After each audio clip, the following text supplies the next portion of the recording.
প্রধান উপদেষ্টার পদত্যাগ করার প্রশ্নে তোলপাড় শুরু হয়ে গেছে গোটা দেশে। আসলেই কি করতে চাইছেন উপদেষ্টা?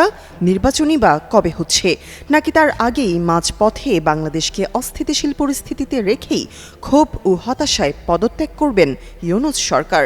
এ সকল প্রশ্ন যখন অস্থির করে তুলেছে সকল রাজনৈতিক দলকে, তখন প্রধান উপদেষ্টাকে ইঙ্গিত করে বিস্ফোরক মন্তব্য করেন বিএনপির স্থায়ী কমিটির সদস্য সালাউদ্দিন আহমেদ। প্রফেসর ডক্টর ইউনূস সাহেব, তিনি বলেন, আমরা তো প্রধান উপদেষ্টার পদত্যাগ চাই না, আমরা নির্বাচনের রোডম্যাপ চেয়েছি। তিনি কেন সেদিকে যাচ্ছেন না সেটা আমরা জানি না।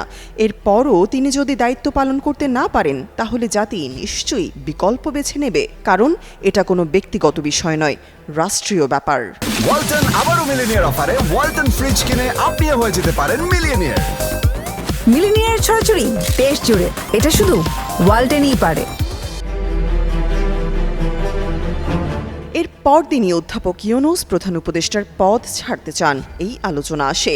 এটাকে বিএনপির নেতাদের কেউ কেউ অন্তর্বর্তী সরকারের দিক থেকে কৌশলগত হুমকি কিনা সেটিও বিবেচনায় নিচ্ছেন বলে দলীয় সূত্র থেকে জানা গেছে। বৃহস্পতিবার প্রধান উপদেষ্টা অধ্যাপক ইউনূস উপদেষ্টা পরিষদের নিয়মিত বৈঠক শেষে অনির্ধারিত আলোচনায় তার পদত্যাগের ভাবনার কথা জানান। জানা যায়, এ সময় তিনি সরকারের বিভিন্ন উদ্যোগে নানা প্রতিবন্ধকতার কথা বলেন।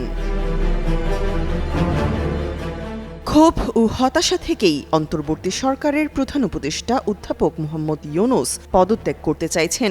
এ নিয়ে বিএনপি সহ গুরুত্বপূর্ণ রাজনৈতিক দলগুলোর নেতাদের মধ্যে গত বৃহস্পতিবার রাত থেকেই আলাপ আলোচনা শুরু হয়।